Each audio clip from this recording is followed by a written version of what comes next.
Press the bell icon on the YouTube app and never miss another update.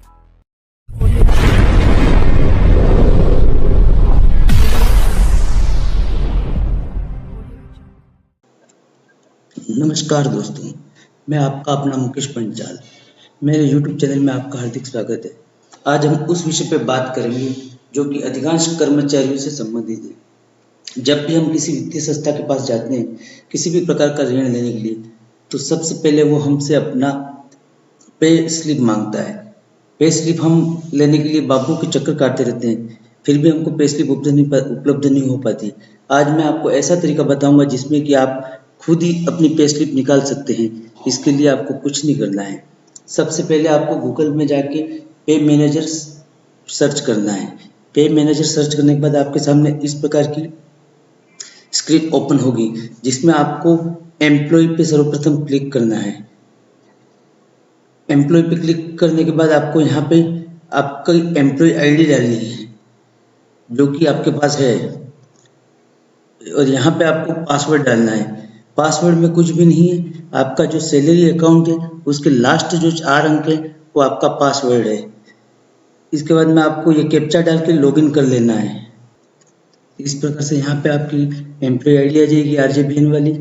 इसके बाद में यहाँ पे आपके पासवर्ड में आ जाएगा आपका जो सैलरी अकाउंट है उसके लास्ट 4 अंक, और फिर कैप्चा डाल के आपको लॉगिन कर लेना है।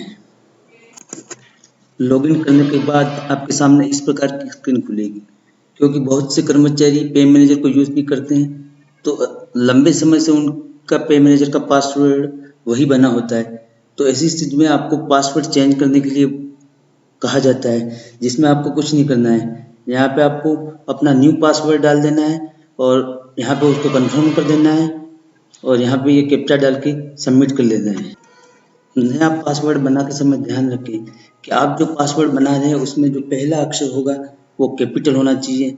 उसके बाद में कैपिटल के बाद में ऐसा कोई सिंबल होना चाहिए जो कि जैसे हैश है या डॉलर का है या फिर @ है। उसके बाद में आपको कोई भी 2 या 3 फिगर डालनी है। आपका पासवर्ड मिनिमम 8 फिगर का होना चाहिए। यहाँ पे पासवर्ड डालने के बाद यहाँ कंफर्म कर देना है। फिर यहाँ पे ये कैप्चा डाल देना है। कैप्चा डालने के बाद आपको ये सबमिट कर लेना है। जैसे ही आप सबमिट करेंगे तो आपके सामने दोबारा से ये स्क्रीन खुलेगी। यहाँ पे आपको वही प्रक्रिया अपनानी है जो अपन ने पहले ही अपनाई है। यहाँ पे आपको अपनी एम्प्लॉय आईडी डाल देनी है। यहाँ पर आपको पासवर्ड में वह पासवर्ड डालना है जो कि आपने नया बनाया है। फिर कैप्चा डाल के लॉगिन कर लेना है।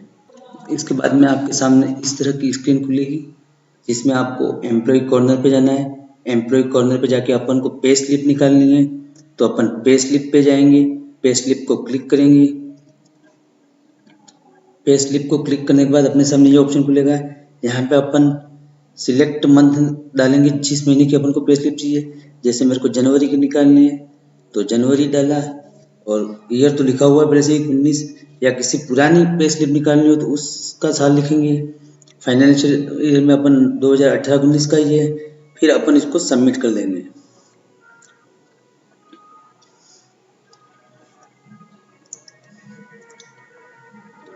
जैसे ही सबमिट करेंगे तो पे स्लिप PDF में अपने मोबाइल में या लैपटॉप में आ जाएगी। उसको यहाँ से क्लिक करके अपन देख सकते हैं। जैसे ये आ गई वेतन पर्ची 2019 मुकेश पंचाल, ये पूरी पे स्लिप आ गई। इस प्रकार अपन अपनी पे स्लिप प्राप्त कर सकते हैं। पे स्लिप के अलावा अपन अपनी खुद की आईडी से GA55 भी निकाल सकते हैं। GA55 निकालने के लिए आपको फिर से एम्प्लॉय कॉर्नर पे जाना पड़ेगा। एम्प्लॉय कॉर्नर पे जाके GA55 एम्प्लॉय डिटेल पे आपको जाना पड़ेगा। उसको क्लिक करने के बाद आपके सामने ऐसा ऑप्शन खुलेगा जिसमें कि आपको जिस साल का GA55 चाहिए। जैसे फर्स्ट ईयर मांग रहा है, तो जैसे मेरे को 17-18 का GA55 चाहिए तो 17-18 पे क्लिक कर रहा हूँ। नाम आ गया। अच्छा, एस्टीमेट चाहिए या नॉन एस्टीमेट, तो अपन एस्टीमेट तो ही चाहिएगा क्योंकि अपन पूरा निकाल रहे हैं। नॉन एस्टीमेट अपन उस समय निकालेंगे जबकि वित्तीय वर्ष पूरा नहीं हुआ हो। लेकिन जैसे मैं पूरा निकाल रहा हूँ तो एस्टीमेट करूँगा। फिर अपन किस फॉर्मेट में चाह रहे हैं, PDF में या एक्सेल में, तो जैसे मैं PDF में चाह रहा हूँ तो PDF पे क्लिक करूँगा।